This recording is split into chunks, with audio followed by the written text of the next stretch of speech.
What's going on, everybody? We are back for another episode of the ABJ Podcast, episode 86.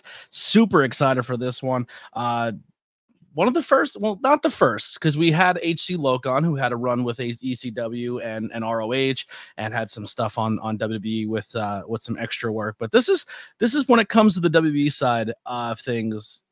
This is a good one for us. I'm excited. My guest here has been a commentator, a ring announcer, has been in the business for quite some time, and has taken up the role of trainer, coach, mentor, as well as promoter at Three Legacies Professional Wrestling. We'll get into that in 1 minute. I will let them do their introduction. But guys, let's talk about Suplex Vintage Wrestling.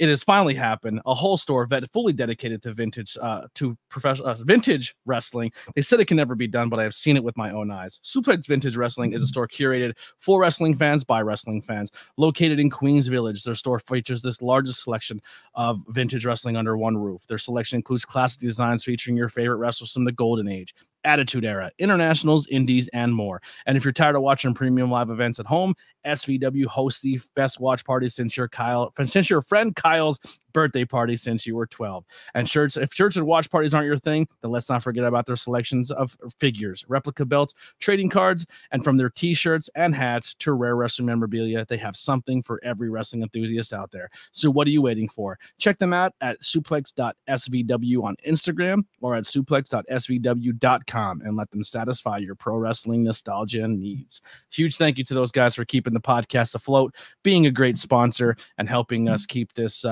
train moving. Without further ado, let me bring in my guest, Ricardo Rodriguez. Damas y caballeros, my name is Ricardo Rodriguez. I am happy to be here tonight. Hola, I love that. I know a little bit of Spanish, so you said yes, yes, yes. Sorry. That's what counts. That's what counts. I'm this guy. So yeah, man, I'm happy to be here with you. I'm super excited for this. I've been hitting the Duolingo up, so I'm getting a little better. You know what I mean? All right. Yeah. No, it's very beneficial to be multilingual, especially in the US, which is very multicultural. So it definitely helps. Absolutely. So yeah, man, we have a lot to dive in here tonight. Huge thank you once again for doing this. Now you're in our neck of the woods here in Pennsylvania. We're super happy to have you. Been absolutely killing it on the wrestling scene, when it's actually getting in the ring and showing people that you can work, and you're more than just the ring announcer commentary, but also running a great promotion, which we'll get into in a little bit here. But let's get this first one out of the way. The introduction question: what got you into professional wrestling? Oh man, so I was a very late bloomer to when it comes to American wrestling. Rather, I used to watch Lucha Libre when I was a kid, growing up in Los Angeles and then living in Mexico. I mean, obviously, Lucha Libre is a whole tradition; it's a whole religion down in Mexico. So growing up on that as a kid, I mean, it was that's what I knew. When we were up back here in the U.S., we didn't have a TV much, so we didn't dwell too much on the television side of things. So I kind of grew out of that for a little while. And then I started playing soccer at a very young age, at the age of 4. And I played soccer from like the age of 4 till like 12, 14. So I spent a good amount of time doing that. And then so I kind of went away from wrestling. And then it wasn't until around high school that I really started kind of getting back into it. And then so this is maybe like 2002, 3 maybe, where I started kind of getting back into wrestling and American wrestling. And then I'm lying, it was 2000, because it was the very first. This is what got me back into American wrestling. It was WrestleMania, and it was the TLC match with the Hardy Boys, Edge and Christian, and the Dudley Boys. And it was this particular spot where Jeff Hardy was hanging from the titles, and then Edge speared him all the way down to the ring. And then that was a moment where I was like, oh my God, this is awesome. I want to do this. I had already been watching it on and off because I had a friend who his name is Rafael Romo. He was the only kid in our neighborhood who had a pool and a diving board. So we were always going over to his house to go swim in the pool. And he had this thing called a black box, which for the older folks, we may know what a black box is. That's what we used to use to not pay for the pay-per-views. So we used to always go to his house and watch whether the boxing or the wrestling. But at the time, I would only go because he had a pool with the diving board. So that's actually how He I kind ended of up sucked, getting. but he had an Yeah, awesome. yeah, yeah, yeah, yeah. Yeah. So he's a good dude. Thanks, Rafa. And Yeah. yeah, so then from there I just started getting into it, and then I got hooked, especially after that one moment. I got hooked. I started backyard wrestling. I don't we don't condone it, but yeah, we started backyard wrestling in my backyard with my friend Kevin, and a couple of other friends around high school. And then afterwards, we just kind of I looked up just for poops and giggles, um, wrestling around the area, and then I found these guys who were also it was a backyard fed, but they had a ring, they had a wrestling ring. So Where that where where in the states are you located growing up and stuff Los like that? Angeles, Los Los Angeles. Angeles, Okay. yeah, born and raised in Los Angeles. I kept going. I lived there for a little bit. I kept going back and forth. Los Angeles, lived in San Diego for a little bit, but all Southern California. Yep. So then yeah, so we found these guys who lived in the same city or the same valley that we did, and they were called BBWA EWA something. And so they had a boxing ring, and then so they were self-taught. I think there was only one guy that was somewhat trained, and then he would take whatever he learned at class for like a month, and then he would come and show us. But we would try and mimic whatever we would see at the time on Impact or TNA. That was the thing at the time, the X Division at the time. So we would mimic these matches. So we were self-teaching ourselves. Eventually, it got to a point where I went and I got trained. We used to do these backyard shows, and then a little side note: I was a graphic designer growing out of, or when I got my degree, I did graphic design and animation. So I was doing these flyers that I thought they were pretty badass for backyard shows because I would take movie posters and I would mimic them. And then we would go to PWG and we would flyer at PWG. Uh, so then eventually some of those guys actually ended up coming over to our backyard shows. And then once they realized it was a backyard, they would leave. But there was a few that ended up staying. And then one of those guys was a promoter named Joe Medina, who ran New Tradition Wrestling in Van Nuys, California, which is the city that I lived in. And he came to one of our training centers or one of our training nights. Again, training nights, quote unquote, right? A huge asterisk. And he's like, "Hey, how long does it take you guys to come up with the match?" Because he wanted to see us wrestle, and then we didn't know any better. So I was like, "Oh, it takes about a month to come up with the match." So he just laughs. He's like, "Can you do one now?" And then I was like, "What?" So I got one of my buddies who I had already wrestled like twice, and then we did a match that we had previously done, and full on with stupid head drops and stuff. So Joe's like, "All right, that's cool. Hey, do you want to wrestle on Sunday?" And then so yeah, so we did. He's like, I have this spot open if you want to wrestle. Um, so I was like, yeah, sure, sure, sure. So then we went and we kind of did like a little BS lucha match. And then afterwards, he's like, hey, I like what you guys are doing, but I think you need training. If you want, we'll set something up. I have a trainer. He can get you going. Da da da da. I was like, cool, yeah, yeah. So myself and a couple of my friends, we ended up going, and then I ended up getting training in lucha libre first by my trainer Latigo Blanco, and I owe him the world because for a good solid like 4 or 6 months, he just beat the living dog crap out of us. But oh man, I loved it, man. I loved it. I loved it. I loved it. He was so strict, and I loved it though. We got to learn the discipline aspect, the how to do things properly. The concept of all right, you did it once, all right, once is luck. Let's do it again and again and again and again. But I was so super happy for that. But it was straight lucha libre. So I started learning lucha libre, and I started working the lucha libre scene first before I switched over to once I got the blessing from him that I can go and train elsewhere. So then from there, I switched over. I started going to other places once I got his blessing. Um, and I started training with these guys named Los Luchas, Phoenix Star and MSS, who I think now they teach at Santino Brothers. So they're like the Lucha guys. And it was him. I mean, at the time, I think like Scorpio Sky every now and then would do it. So a lot of those guys. Once you look at this, what the scene was around the 2006 timeframe, you'll see a lot of those guys are in AEW now. Yeah. So like I got to be around that area and then that time frame. So eventually I started working the American side. I started working a lot of amazing folks, the Young Bucks at a younger age, TJ Perkins, Scorpio. I think Scorpio just Scorpio's so underrated, man. so He doesn't underrated. get nearly as much as he should. And there was another guy that I mean he's retired now, but he was one of my favorites. His name is Scott Lost. If you ever get a chance, look him up on YouTube. Man, that guy was so awesome. But that's how eventually I started transitioning over to the American side. Was training with those guys, and I was super thankful that they were always willing to help me out. Um, and oftentimes they never asked for anything. They just Yeah. wanted, they just wanted me to give them my everything, as far as like all my energy, everything that I had, like no half-assing. So long as I committed to the program and then training, they were more than happy to help me out.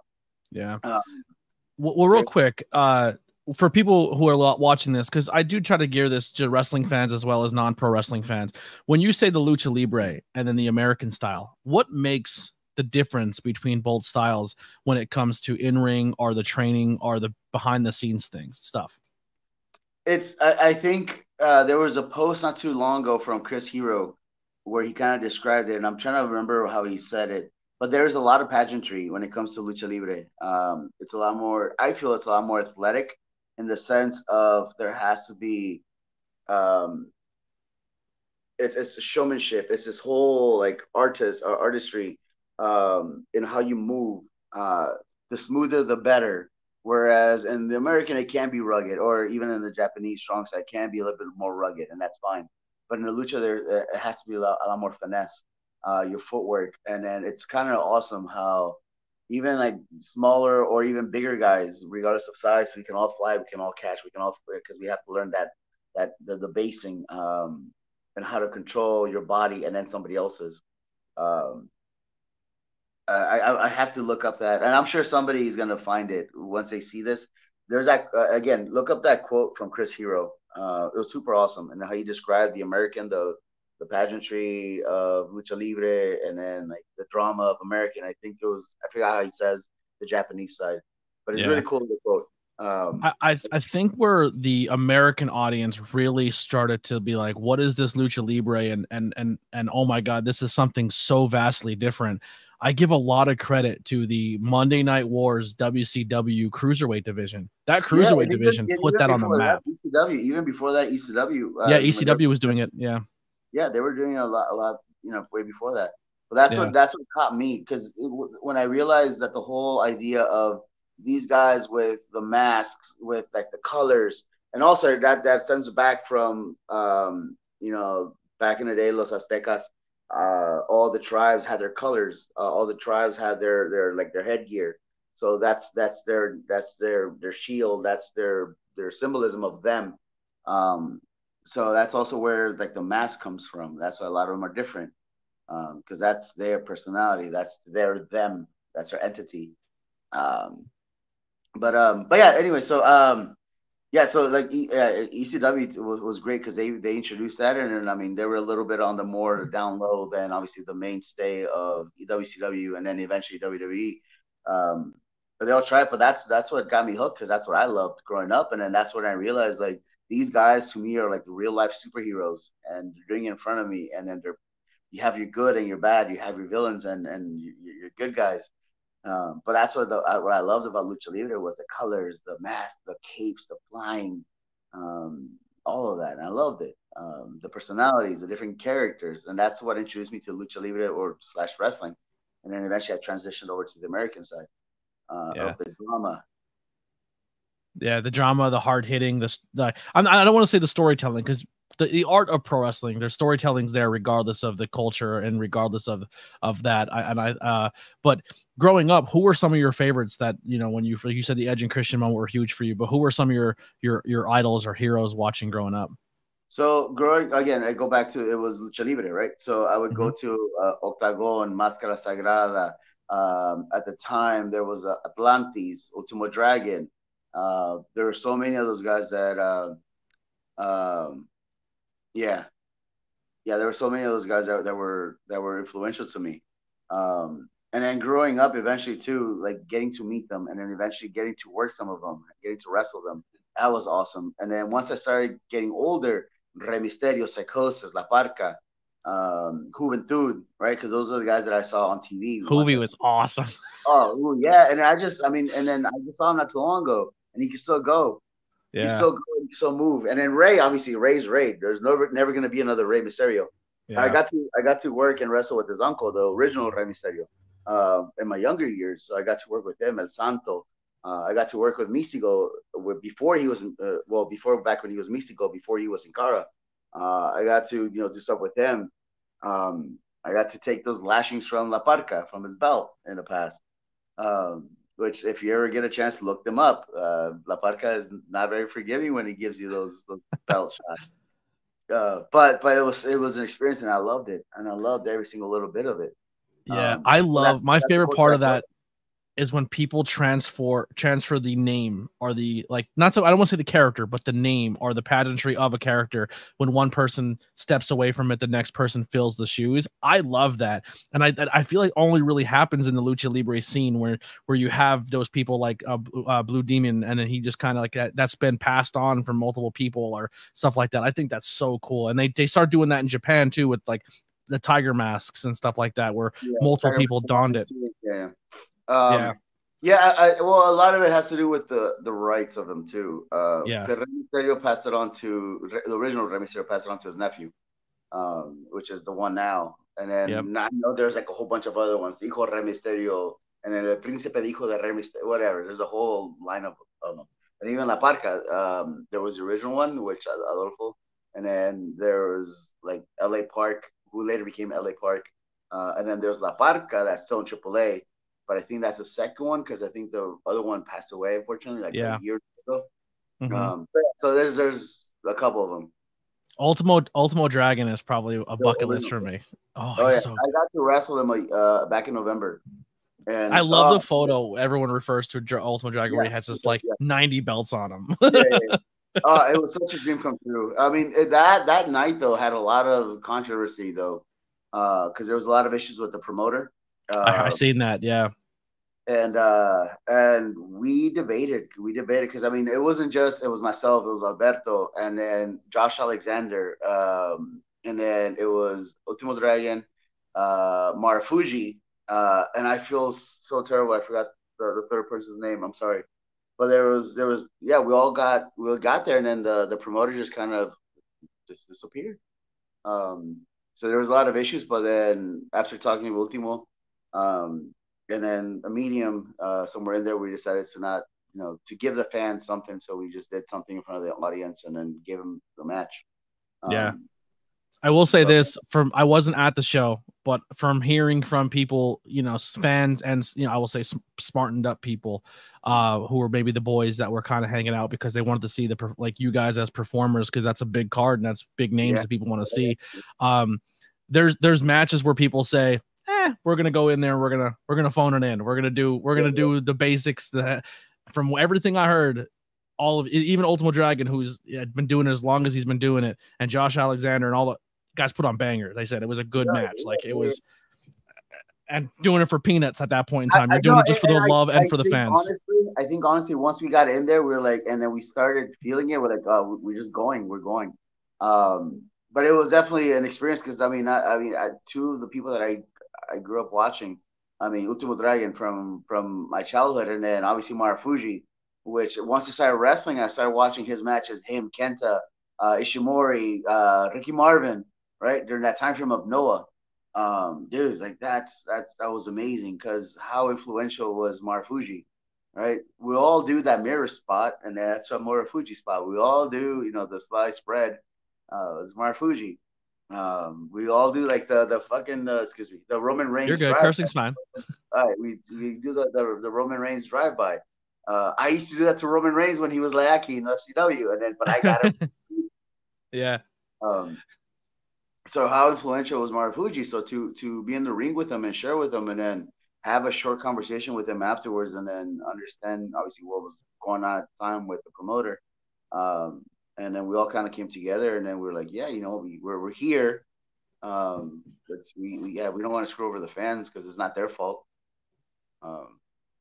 Beautiful. It's a beautiful, because I think the fans didn't even understand what you guys put your bodies through, and what at any moment that could be you go in there, it could be it. You can get seriously injured. You can die. Like, people have died in this industry, and to go in there and be like, hey, listen, we're people who have all hit major stages, have been in front of thousands and hundreds of thousands of people and millions of watching at home, and we're going to go in there and do this for free, but we're doing it because the love of the people in that audience. And that arena, let's just be honest, like, it's a small indie promotion. There's maybe 100, 200 people, but it doesn't matter if it's 10,000 or if it's 200.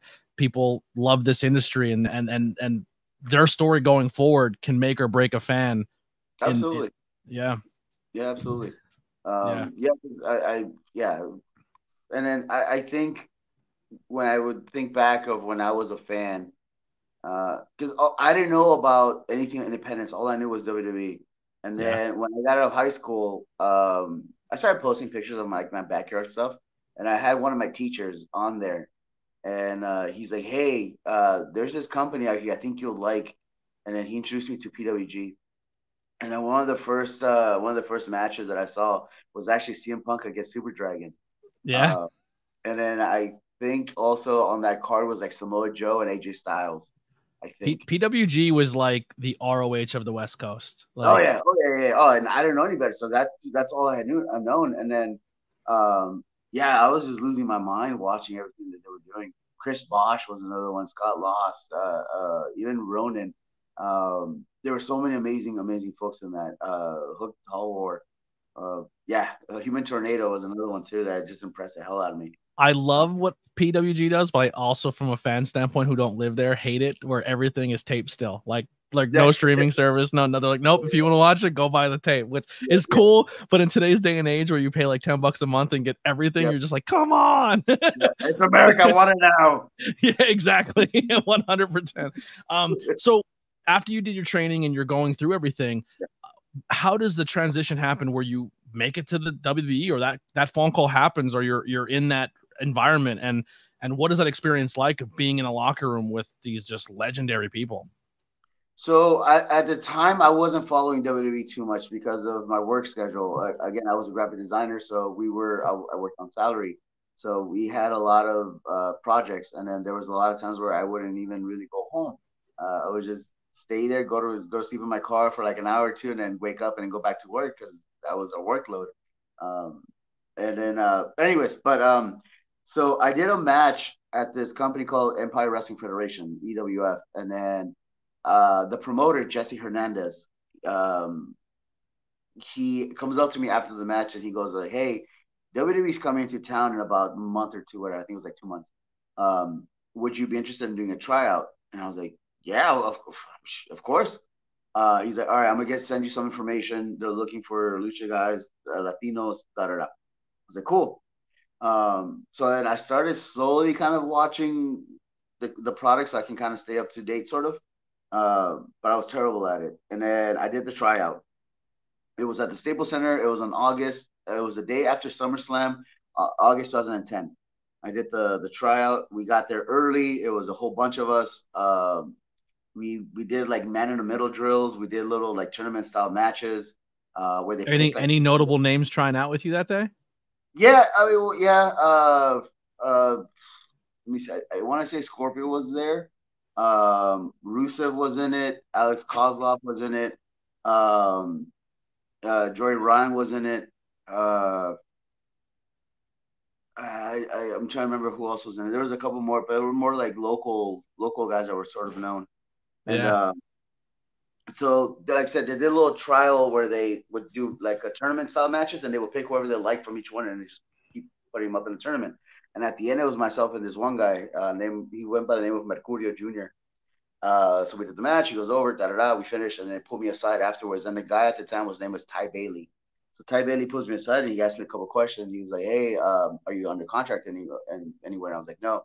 He's like, "Are you married? Do you have kids?" I was like, "No, not that I know of." And so he asked, he's like, "If given the opportunity, would you be willing to transfer to Florida?" I was like, "Yeah, I mean," but I always mention this. I've been in wrestling long enough where I was promised the world and then nothing happens. So yeah. So then you don't see it until you don't believe until you see it. Type deal. So then he goes like, "All right, cool, we'll stay in touch." I was like, "Awesome." So I go to catering and I go in, I stuff my face with food, and we stayed for Raw. That was Raw, so we were only scheduled for Raw, and then they went up to Jesse Hernandez, and then the lady, her name was Nicole. Nicole goes up to Jesse. He's like, "Hey, we're looking for this re-announcer guy for this thing that we're doing tomorrow. Do you have anybody?" And then Jesse just points at me, or he had pointed to somebody else first. He pointed to Mercurio, and for whatever reason, Mercurio said he couldn't make it the next day, right, for SmackDown. He couldn't for whatever reason. So then they come up to me and they ask me, like, "Hey, have you ever done re-announcing before?" And I was like, yeah, sure, I've done re-announcing before, which I never have. And then they asked me, "Do you have a tuxedo?" I was like, "Sure," which I didn't. I went to the Salvation Army or the Goodwill, and I got a cheap suit from the Goodwill. And then I went to Bakersfield, California the next morning, and I did SmackDown. I did the whole spiel. And then they were doing a double taping of SmackDown on that Tuesday and then Wednesday. So they asked me again the next day. So then I went. And then on that night afterwards, they pulled me, Rusev, and Alex Kozlov into the office. And then they offered us contracts. That's so crazy. Yeah. So, like, that was your first ever time doing ring announcing or anything like that? Yep, just like that. Just the grandest stage. You're just like, hey, you're doing it on. That's crazy. Yeah, they just threw me into it. They just threw me in. And then the whole irony of this whole thing was when I was wrestling, I was a big fan of Super Dragon, Loki, Muda. So I didn't talk. I maybe cut one promo ever. Wow. I was mimicking. I wanted to be like Muda, Super Dragon, Loki, which ultimately, if you really compare them, it's the same person.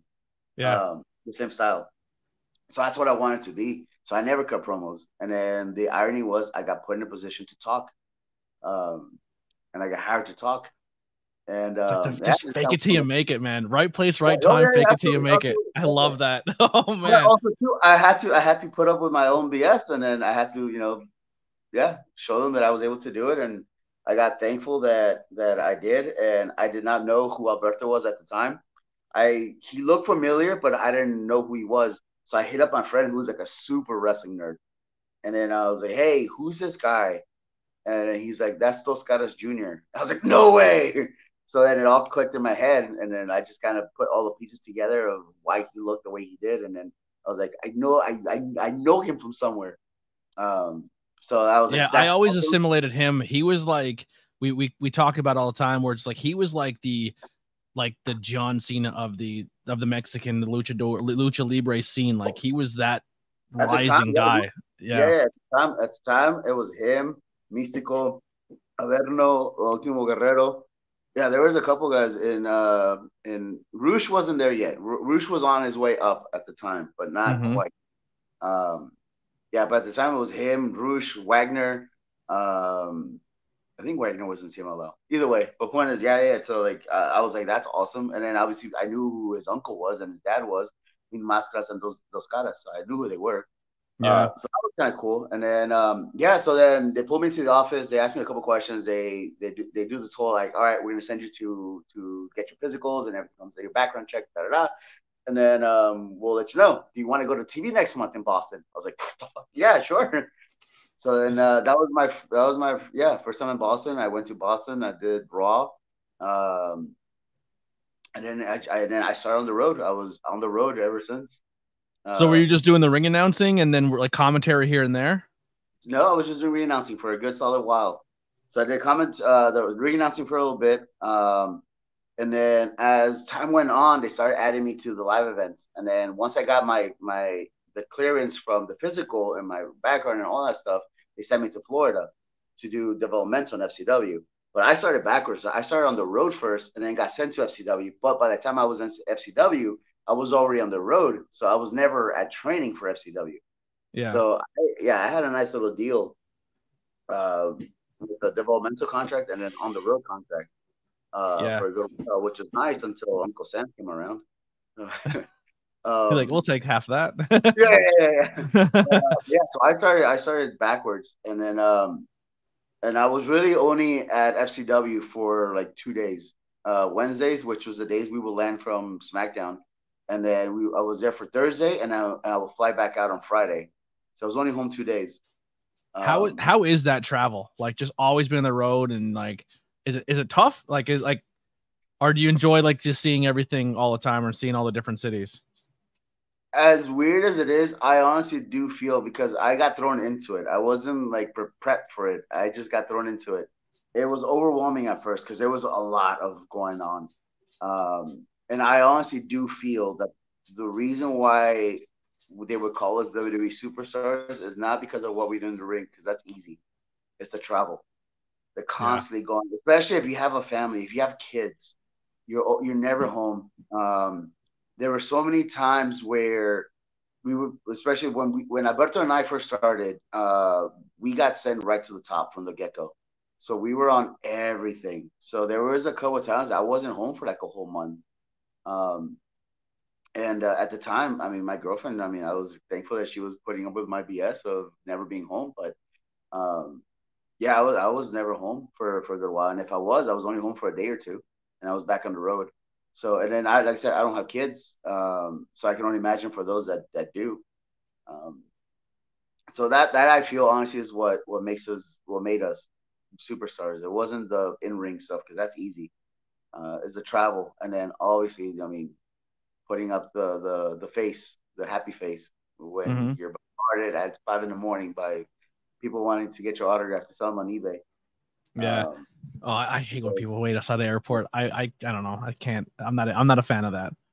yeah, but no, but that's a whole other thing. Yeah, yeah, But no, yeah. That's. the travel can be overwhelming. It definitely can, especially if you're not I used to it. just traveled for the first time by myself alone out of the country, and it is stressful. It's terrifying. Yeah, you were in England. Yeah, yeah.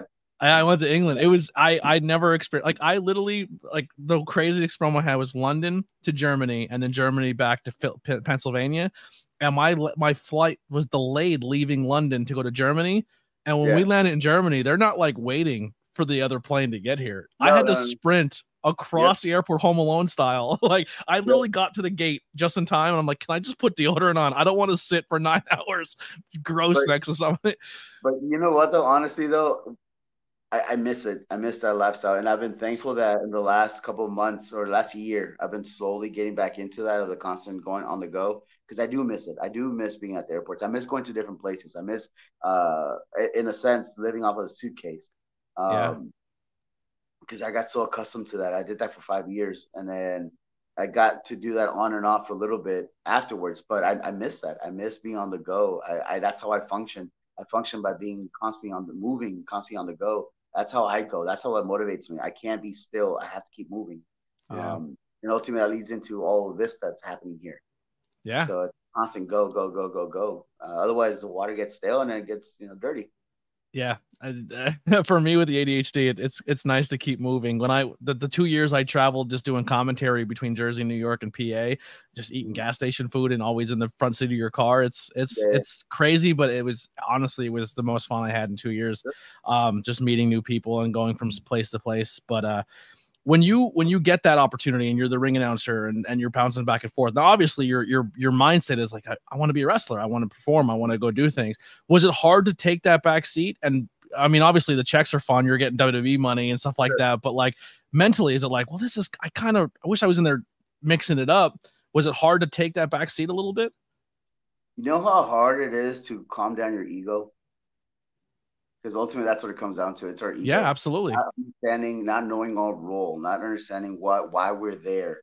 And then constantly telling ourselves like I am better than this. And sure, you probably are, but that's not what you're there for. Right? You're there to play a certain role. And obviously if you ever wanted to, you can. And people have in the past where you can take your ball and go home and go elsewhere, and that's totally fine. But you also have to be able to back it up. And then you have to make a wise choice when that happens. Some people can do it, other people can't. But at first, honestly, it was hard. It was hard because I was watching everybody else wrestle, and then I couldn't wrestle. I wasn't allowed to wrestle. Well, at least I thought I wasn't allowed to wrestle. Um, so little by little, I started getting in the ring before Raw and SmackDown, and I was always the first one in the ring. And then, I but hope so someone's watching. yeah. Oh yeah. Well, the monitor is yeah. There's always a TV on. The hard cam's always on. So Vince is in the back watching. If he's in the office, he's the TV's on, and I know that because I've been in his office and that TV's on, and it's watching the ring. Um, but even then, like it was just more so me just getting in the ring, just doing a couple rolls, a couple bombs, running the ropes. just for me, just to get in there. And then oftentimes, if there was an extra that I knew who he was, I would tell him, "Hey, get in the ring. Let's roll around." That way, they can see you, and they can see me too, and then I can just get this itch out. And then as time went on, they started knowing, and they started realizing that, hey, I know a thing or two. And that's when those spots started coming in, where they started letting me get more involved. And then because they knew my timing was better, was decent, and then my selling, my whatever. But the whole thing was always like, you're not a wrestler, so don't necessarily sell like a wrestler, but also don't fight like a wrestler. So finding that happy medium was interesting. But I was super happy afterwards. Once I accepted what my role was, dude, I had such a blast. Yeah. Uh, but it was overwhelming at first because I had to calm down my ego, and that's a tough one. Yeah, no, I totally get that. Like that was the biggest thing, just meeting you. And actually, like the first time, like around the time when you were in WWE, I wasn't watching at the time. That's when I was like on my hiatus because it was like wrestling wasn't cool anymore type deal. So I'm like slowly catching back up to that era. But like seeing you, and I knew exactly, like I knew of wrestling, I knew what was going on, but I just didn't watch week to week. And then seeing you perform, I was like, yo, this guy's good. Like he's like very talented. Like that was a ring announcer.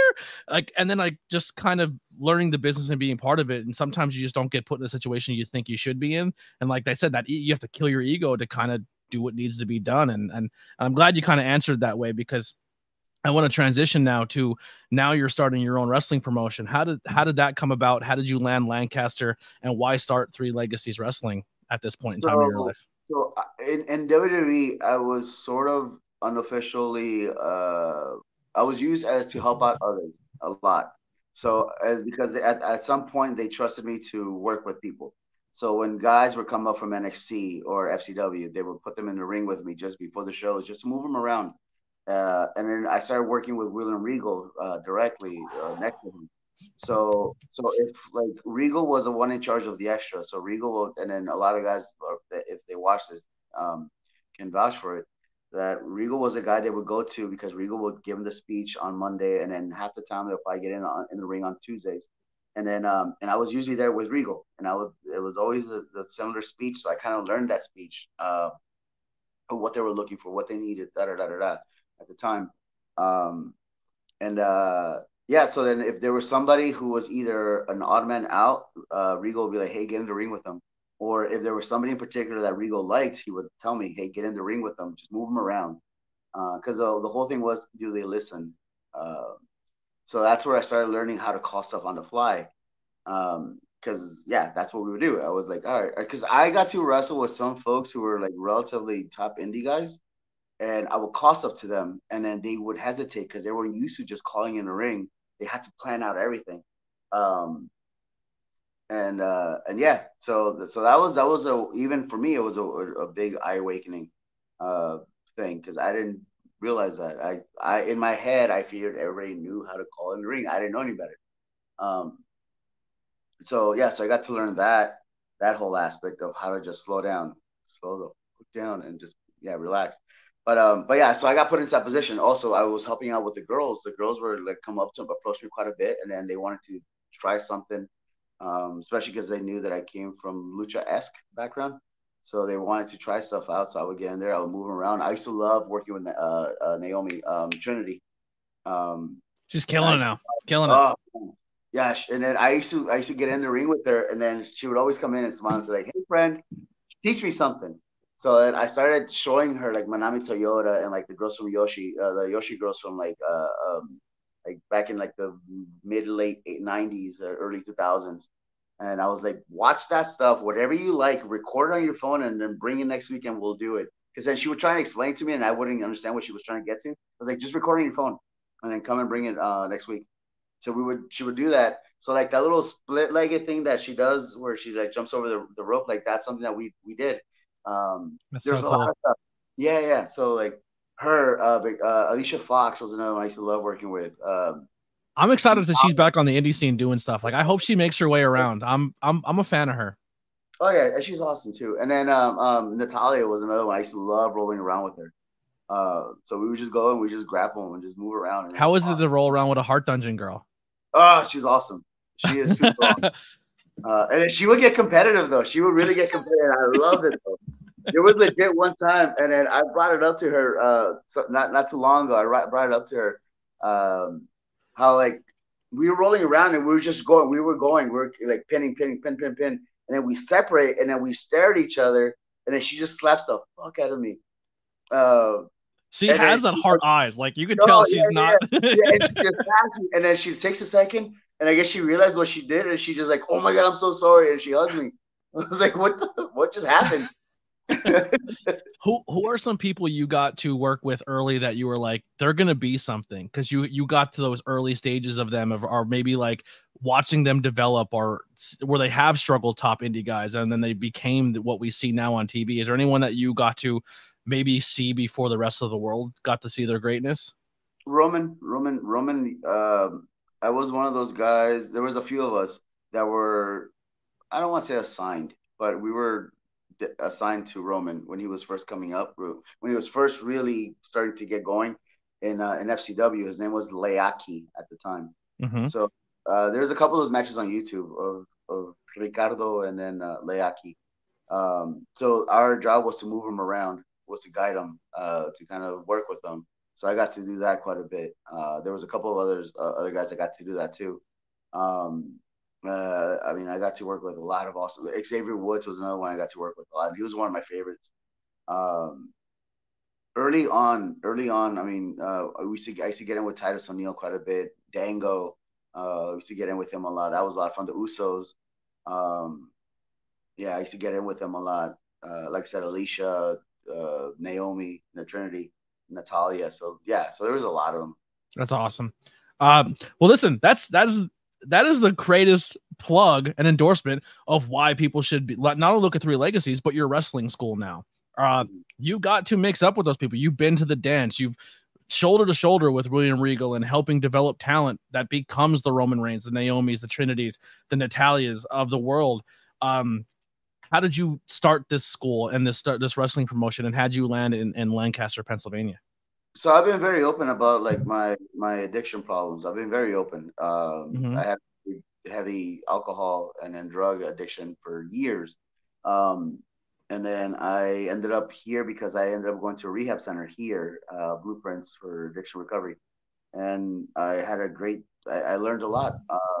When I got out, I realized I kind of needed to slow down because I was living very fast. I was constantly on the go, but I didn't know how to manage it. I was constantly getting my head, but I didn't know how to deal with it. So I had to learn how to handle that, how to handle my thoughts, how to handle everything that was going on in between these 2 years. It was getting overwhelming, but I didn't know how to slow it down. And I realized too that anytime I would get upset or depressed or mad, I would always run to the bottle, and that was my escape. And I learned that that's not how we should manage things because that's one thing that is going to overtake you and it's going to overpower you, and you're not going to get anything good out of it. Um, and yeah, so when I got out, I was talking to my business partner, Christopher Dreisbach, and I had the privilege of running and operating many schools around, literally around the world, in Mexico, in Texas, in Florida, in Los Angeles, in England, in Germany, and oh, maybe not Germany, I didn't run it. Um, in India, I got to spend a whole year in Cairo, Egypt, and I got to run these schools, but none of them were ever mine. So then when I was showing my story to Christopher, he's like, "Well, why don't you just open your own thing?" And then it just kind of came from there. So I was like, "All right, yeah, all right." So I need to slow down first of all. I need to establish a base, a home base, which I was constantly on the go. Ever since I left WWE, I was constantly on the go between all the different schools, all the different countries that I was living in, not just visiting, but living. I was constantly on the go, and I never established a home base anywhere. I was always moving, and I never had anything for myself. Which at the if you look at it from perspective of I get to travel a lot, awesome, all right, but eventually this thing's gonna have to stop one day, and where am I gonna go? I have nothing. I haven't built anything anywhere for myself. So so yeah, so I ended up here. This is a year and a half ago. I've been in the program for a year and a half now of sobriety, and then I do a lot of community events. Congratulations, by the way. Thank you. I get to do a lot of that, and then between myself and then through Legacies Wrestling, we get a lot to do a lot with that community, as far as like the city of Lancaster, the community of recovery and sobriety, um, and we get to offer and give back to the community, which ultimately that's what all this is about. It's not just me giving back into wrestling, but it's also giving back to the community that gave me so much. So it's my way of saying thank you to the Yeah, community, well, and then also to the well, to the I'm very appreciative you found it. Just from a wrestling scene, and I've worked with a lot of promotions and seen what promotions can do, and talent coming in and talent coming out, and talking to the boys. I've been very fortunate enough to make friends with a lot of people in the business. People talk. Obviously, you know what promotions you're like, oh, you can go to and you maybe not go to and stuff like that. I've never heard a bad thing about Three Legacies. Everything about what you're doing there, that I've never had a talent come back and say anything negative at all. And that's coming from talent. That's coming from production. That's coming from because most of the people you have there, I'm very good friends with, and everyone has nothing but positive things to say. And I mean, every show, man, photos of shows, you guys are packing it out. You're putting good shows together. The people are responding to it. The talent that you're working with is good talent. It's just, I'm excited for it. And now you have the school, and you're just bringing that next generation up. It's really exciting. It's been a blessing. It's not easy by any means. Don't get me wrong. This is not easy Yeah. at all. Anybody that's ever owned a business, especially when the first year, even 2 years, man, it's a constant hustle, and it doesn't end ever. I think a lot of people get a little success and they get complacent, and that's a very dangerous area to be in, not just in business, but in personal growth, because you don't want to be complacent. The moment you realize, all right, I'm good, then yeah, you've lost. So complacency is Yeah. never a good thing. So same thing with this. There has to be some sort of ambition. There has to be some sort of drive that has to push you forward. Not just you, but also whatever your brand is and you're supporting. So my brand is Three Legacies. My brand is me, myself. And then now including my students, my product, the wrestlers that are underneath me, in working with me. We are all a team together, and we all have to push forward. And this is never an individual project ever. I've heard in the past too that sometimes owners or promoters, it's about them, and it's not. It's about the product. It's about the boys, the girls, the production. It's a whole team that moves forward, because you're only going to be as fast as your slowest member. But if you can drag and take everybody with you, I think everybody will succeed. Yeah, and But you're absolutely nailing that. Just from I never stepped in front of your doors. I've never been in your school. I've never been to one of your shows. But what you just described it pretty much nails exactly. You're accomplishing that. From everyone I talk to, you are 100% accomplishing that. Everyone feels like they're part of the team. Everyone feels like they're just as valuable as anybody else, and that's not an easy thing to do from a wrestling company standpoint. And I understand. I mean, I understand. Not everybody's gonna be happy with certain things. I get it. I get it, because you're never gonna make everybody happy. Yeah. But it does come from a good place in the heart, and then obviously we want to push forward and progress, and then take everybody with me. I want to take everybody with me on this journey. Um, do I know exactly where I'm going? Nope, but I have an idea. I have an idea where I want to go and where I want to take this, and I want to take as many people with me as possible. I've had the privilege of, as we mentioned prior, I've been to the top, thankfully, and I've been to Mania's Pearl. I know that feeling. I know what it's like to be on those trucks. I know what it's like to be, in WWE pay-per-views. I know that feeling.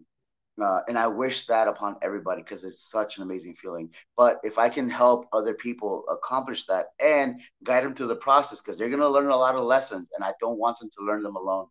I've been through a lot, and I made a lot of mistakes because my ego got to me, because my head got to me, and I didn't know how to manage it, and I didn't have anybody, or at least I didn't think I had anybody there to help me. And I Yeah. wish I had some sort of mentor. I wish I had somebody in my ear to tell me, "Hey, you're fucking up. Uh, don't do that." Yeah. Um, and I'm able to give that to other people now. So if Yeah, I can the guide and show help other aspect is the people, easy part, man. Is the small things in the business that people aren't aware of, is the things that break you down. it's a hustle. It's a hustle. Like it's this is I I tell all these guys a lot too when they come in here. You're not only going to grow as a performer, but you're also going to grow as a person. So true. because we're gonna develop a lot of mental strength. Because ultimately, that this does eat you up. It does eat at your mental health. It's not easy at all. There's so many times where I wanted to quit, and then I was so depressed, and I wanted to quit.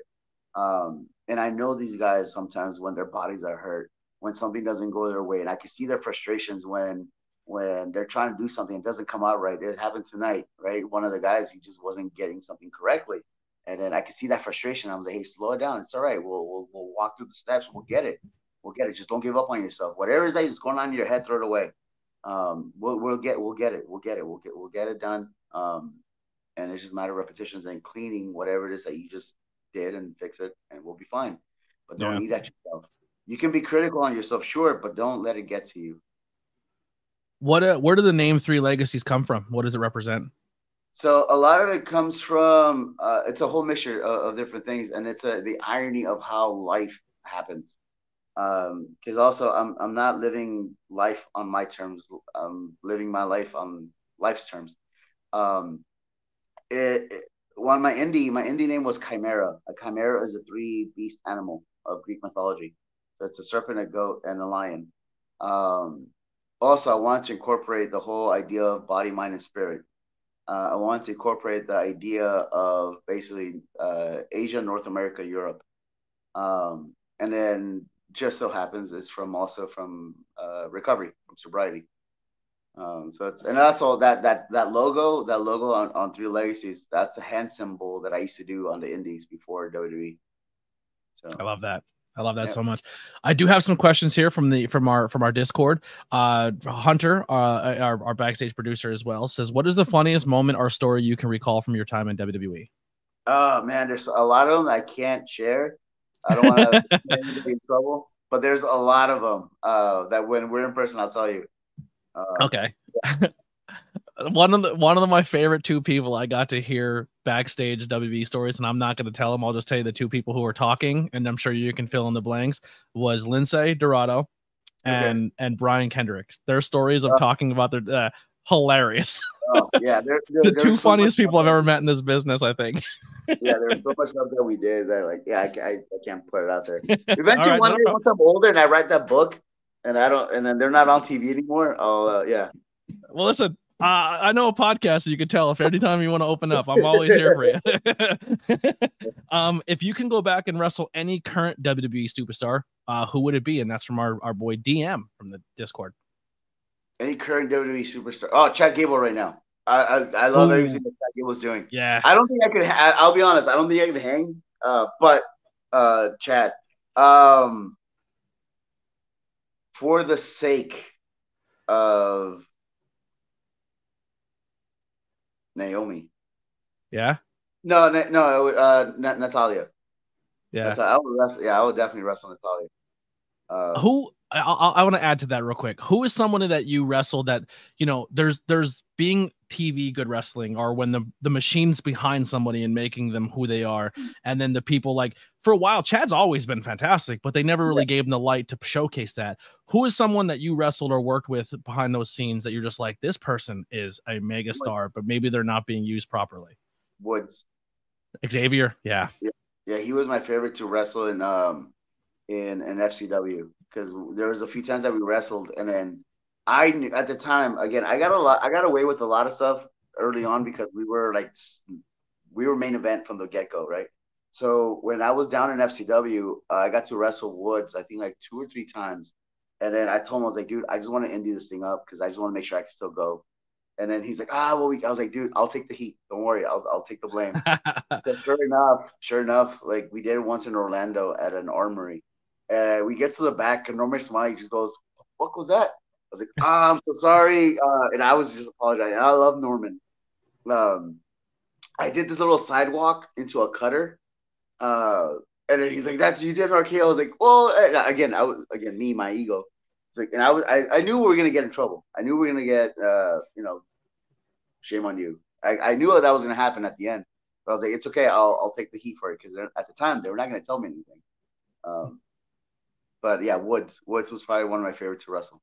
The WWE style is something I think that a lot of people, the smart, like fans who watch casually, and then the smart fans will definitely know the difference. But like, one of the stories I've ever heard that it involves Natalia is during the pandemic era, Natalya and Shayna Baszler went out and had a match. Mm-hmm. And to them, Shayna thought she killed it. And imagine Shayna Baszler and Natalya going out and having a match that they put together. They hit the curtain, and Vince is like, go back out and do it again. I hated it. Yeah. It's not our style of wrestling. And then they go back out, and Natalya's like, just follow me. I got you. And they put together a match, which was fine. But you kind of have that restrictor plate on you. You know what I mean? So here's something that I didn't understand until much later. And you know how many times these guys wrestle a week, right? So we're going for longevity here. You're also a very important part of the company, of the industry. If you go and you kill yourself, you indie it up every night for 5 days a week, you're not going to last long. And that's where I don't think people realize that we're wrestling 5 days a week. And then we don't have off season, right? Wrestlers don't have off season. If you don't work, you don't get paid. Well, you still get your salary, but you get taken off TV. So you want to go for longevity here. I want to still be able to get up and then go and do whatever I have to do the next morning. I don't want to have to go and wrestle and then destroy myself for 5 days straight and then barely be able to move by the second week. All right. So a lot of these guys on the independents don't realize there is a different show, and I get it. You want to show off, do your thing. I totally get that. But the WWE style is also a lot more. It's first of all, it's TV. Is drama induced. We work for moments. We don't work for spots. We work for moments, because ultimately that's what more people are going to remember. I'll put it this way. Do you remember the entire match of Ric Flair and Shawn Michaels at WrestleMania? Nope. What do you remember? I'm sorry. I love you. Right. That's all I remember. Yep. Right. Do you remember the match between Brock Lesnar and Undertaker at WrestleMania 30? I remember certain spots, but the ending is what you talk about. Right. The crowd reaction. Yeah. Right. So we work for moments. Mm-hmm. And sure, I mean the moves help this whole process. The moves help because that's how that's our color when we're painting the canvas. All right. Those are the colors, the brush strokes, all that. But we work for moments, and ultimately that's what people are going to remember. Now those moments can come in sort of moves, in the form of moves. Sure, obviously you're Jeff Hardy, right? You got the Swanton. You're Snuka off the cage. You're gonna have You're Shane, But if they had done 1,000 things and then just like randomly just gotten up and then done it, it wouldn't have gotten the same reaction instead of like a build up. Mm-hmm. It's literally watching the AEW product versus WWE product. They're both amazing, but they're clearly two different products. Yeah, absolutely, absolutely. And to each their own, right? I think Triple H said it best. When he goes, "It's all ice cream. It's different flavors, but it's all ice cream." Anthony Green said, "Wrestling is the Muppet Show. Everyone has their place. You could be funny, you could be comical, you can do old school, you could do new school. It's all the Muppet Show." Another question here: What is the most enjoyable experience you had in pro wrestling as a whole? What's one that stands out for you? There's too many. I mean, my first time in front of the crowd at SmackDown in Bakersfield, California. My first WrestleMania at the Georgia Dome in Atlanta. My last WrestleMania where I was doing commentary, the Spanish commentary at WrestleMania 30, when I was there when Daniel Bryan beat Batista and Randy. Or was it? Yeah. I was there when Taker lost to Brock Lesnar. I was there for that moment. I was doing commentary for that moment. That's sick. As a commentary guy, that's so sick. being in what I still think is Bret Hart's last TV match. It was myself and Alberto in Calgary, Ontario. I think Calgary. It was myself and Alberto versus John Cena and Bret Hart. And I still think that's his last TV match. Wrestling in Madison Square Garden multiple times. Still have not been there. Yeah, in Baltimore, Maryland, at TLC, I got thrown off a ladder by CM Punk and The Miz. I ran over. We killed Santa.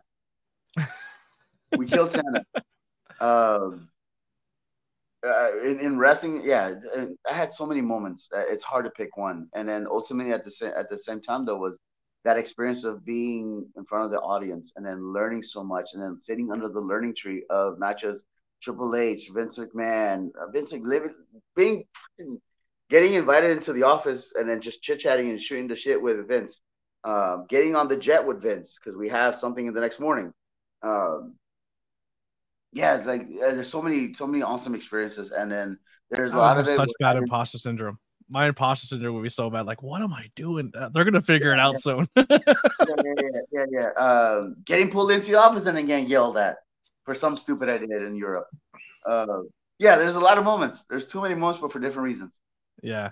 If you can go and work anyone, and this is another one from Raz, anyone in pro wrestling history that you haven't worked, that's like a bucket list, alive or we'll say alive or no longer with us, who would it be? Well, Eddie would have been. Yeah, Eddie Guerrero would have been it. Eddie and Owen, I think, are everyone's like. Yeah. They would love to mix it up with. Oh yeah. Yeah. Totally. Absolutely. Well listen. I have one last question personally from you that I want to ask more on the independent scene. Just from what you've been doing with the 30 Legacies or student wise or just talent you've brought into your company, who are some people that you have brought into your company that people should be aware of or be looking out for that you think have that it factor right now? There's a lot of guys that I do feel that have a ton of potential and they just need a platform to be able to perform and to be seen. I know I may not have the largest of platforms, but I do know that I have a platform. I do know that I still have some. I mean, my Twitter X, my Twitter, my Instagram, my Facebook. I can still push the people that I'm able to, and it may not be at the amazing major scale of like a million followers, but still it's plentiful. And obviously, I have these people on my roster for a reason because I do believe in them and I do believe that they're capable and they have a lot of potential. So just, I mean, to name a few, obviously my first ever champion, Bro Keller. Love Bro. Yeah, Love Bro. awesome. Tarzan Duran, Smiley. These are all guys that I mean, they were my picks for to be showcased at the Premier Showcase on Saturday. Uh, and they killed it. They did an amazing job. Obviously, I have my students. I have one who's 6'8", Clayton Adams, 24 years old, jacked as shit, um, and he's phenomenal. And he's still young, and he has a lot of potential behind him. Zoe Cannon is another one that I feel has a lot of potential. I have people from the outside that still come in. Journey Burke. Harleen Lopez and Prince Baran. Journey and Harleen are going to be awesome. Oh, yeah. They're so young in their career and doing things they shouldn't be doing at this point in time. They're so talented. We just need more time and more exposure, and then they'll get there. But this is also what I tell a lot of folks: is don't rush it. Mm-hmm. Be patient. You have one guy that you use in your roster that is not only a dear friend to me and such a great human being in this business, and his head's in such a good spot, but he's someone that you can have do ring announcing, commentary, anything. He literally is a utility player, but he's such a character too. I am such Hawthorne. a JS Hawthorne fan. Yes, Hawthorne. Hawthorne. Oh, yeah. I wish I would have been able to see his moment at the Rumble. What I admired about him because he came to our shows months ago to help out. So he was there lugging those posts and then that wood, and he kept showing up. So this is also a lesson for folks out there. He kept showing up, and he came to our training one day, and then I needed somebody for the dark match. He was there, and then and then it just went from there, and then just kind of gained that vibe from him. This is where my hippie side comes in because I'm a big fan of energy and vibes. That's my hippie side of me. Yeah. And I got a good energy from him, and I mean I'm thankful for him, and yeah, so like I was happy that he won the Rumble, and there's gonna be a lot of potential going into that with him versus Bro Keller. I can't wait. That's a matchup I can't wait to watch. Where can people watch if they're not local or they're not from the area? Where can they watch Three Legacies Wrestling? So they can always check us out on Premier Streaming Network. That's owned by Fred Prinze Jr. That one. And then you can also follow us on Facebook at Three Legacies Wrestling. You can follow us as well on Instagram at 3L Wrestling, or on YouTube. Just type in Three Legacies Wrestling, and then they can just go from there. But all of it is centralized on either our website, Three Legs is Wrestling, or our Facebook, Three Legs is Wrestling. If Beautiful. you're in the area. Awesome. And then we have our sponsored question from Logos by Hunter. He helps me out so much with awesome logos for our podcast, for good merchandise. So you can always check it out in the links below. His question is, if you could write a letter to a younger Ricardo Rodriguez, what would that letter say? Oh, man. Take your time, breathe. Take your time and breathe. Yeah, take your time for breathe. And then if you ever need help, ask for it. Yeah. I love that, man. That makes sense but for a lot of folks that struggle with mental health, ask for help. Yep. You're doing amazing things. I really want you to know that. I know I've told you that before. And that's not just because you're on the podcast. I would have told you that in person if I wouldn't. You know, I'm going through a lot now, but I do plan on being involved more on the scene and going to shows again. But very proud of what you're doing. I think the biggest thing for you, man, is just right place, right time. If people are listening to this episode back of what you could do in any industry you're in, and just second chances are important. You know what I mean? And I think your second chance here is not only good for you as a human being, but it's good for the people that are around you, and you're helping, you're growing people. I'm telling you, man, you're not just growing, you're growing people from the production team of the music guy, you're the commentary team, your ring announcers, your people that are there to make content, your professional wrestlers, your referees, everyone's being elevated because of what you bring to the table and what you've learned in your first run at this, and your second chance of where you might have been at your lowest, but you're coming back on that second rebound, and you're doing good things, man. And I really appreciate you. And I'm glad you're in the Northeast PA scene. Thank you. I appreciate it. Thank you so much. Awesome, man. Well, listen, everyone, check out the links below for all things Ricardo, as well as Three Legacy Wrestlings. Please support them. Subscribe to the Legacy, the Premier Network. Freddie Prinze Jr. is a good dude, man. He killed it in Scooby-Doo. Let's go buy our shirts over at Pro Wrestling Tees. Yes, buy t-shirts, buy merchandise, support people in their art. Ricardo, thank you so much for doing this again. It means the world. I hope you had a good time here on the ABJ podcast. This door is always open if you have anything you would ever want to put over, any talent, anyone on your roster, or any students that want to come through. I love hearing people's stories and giving them a platform to talk. We'll see you guys next time on episode 87. For now, we'll see you guys soon. Here's some music by the Converse Kid, Billy Trey. We're out of here.